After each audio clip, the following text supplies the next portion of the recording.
Hey everyone, welcome to another video.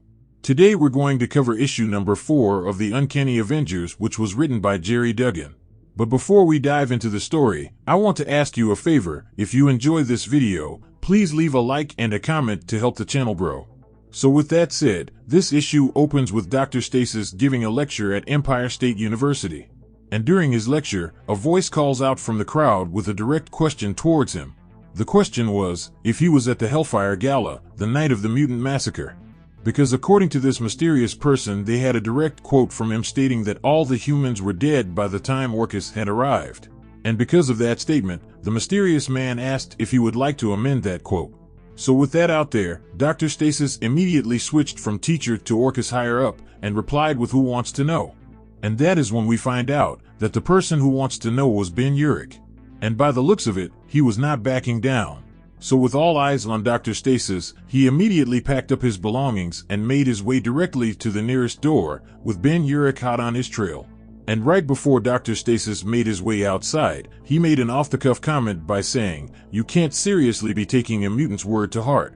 But that was when Ben hit him with a bombshell by saying, "No, the witness that was there was not a mutant but rather a human."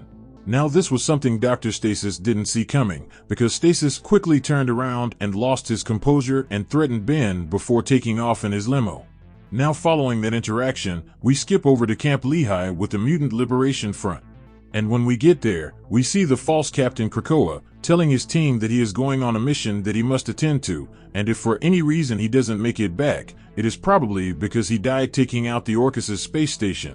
So with him telling his team goodbye, he takes off into the sky only to receive a phone call from Dr. Stasis. Now Dr. Stasis was calling him because he wanted to tell him two things.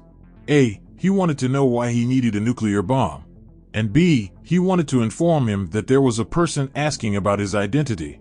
Now the reason he added the second part was because he needed someone to deal with Ben Urich, and telling the false Captain Krakoa his anonymity was in danger was a surefire way to do so.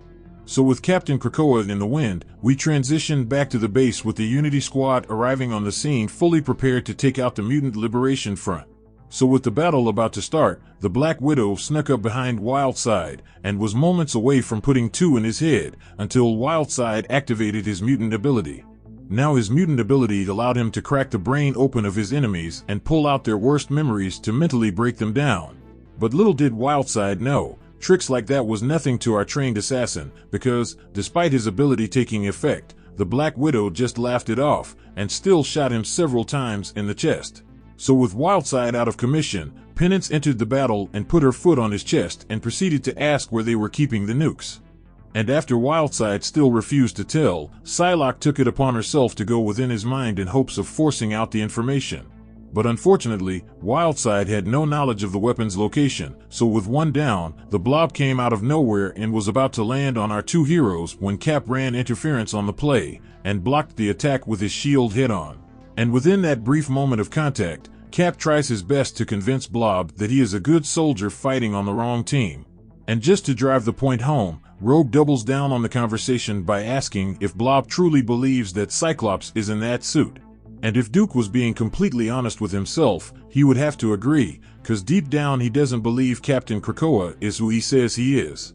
So as Cap and Rogue try to break through to him, we jump over to the twins gearing up for a joint attack, when Psylocke comes out the shadows and slices both of their hands off.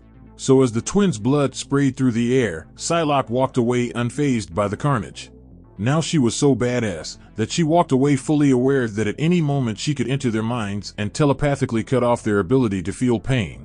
But as a form of punishment, she chose to let them lay in their pain for just a little longer, until Quicksilver took it upon himself to wrap them up to stop the bleeding. So with that done, Blob eventually comes around and tells them everything he knows, like how the nuke was for Dr. Stasis in case of an emergency. So with that little piece of information, Cap tells the team he knows exactly who the mysterious Captain Krakoa is, and because he knows who he is, Cap knows where he would be. So with everything figured out, Cap tells Rogue and Quicksilver to get to the university as soon as possible, while he takes the rest of their team with him. And as for Blob, Cap tells him they would worry about his punishment for his crimes later. So with everyone marching orders out in the open, Rogue and Quicksilver pulls up right in the middle of Dr. Stasis's speech. And in no time at all, our speedster located and displayed the nuke hidden under the stage by Captain Krakoa. So with that information out there, Dr. Stasis was lost of words, because he had no idea that it was there. So with half of the problem with the nuke solved, the next step was to disarm it, but the only way to do that was to have the man himself on site to shut it down.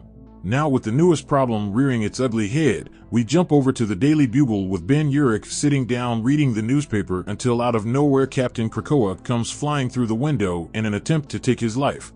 But before he can seal the deal, Captain America appears on the scene and knocks him out the other side of the building, onto the ground below. So with the two superhumans falling straight into the ground, Captain Krakoa attempted to escape, but unlucky for him, Steve Rogers was not about to let that happen, because with the help of his team, they were able to bring the false captain back to the ground.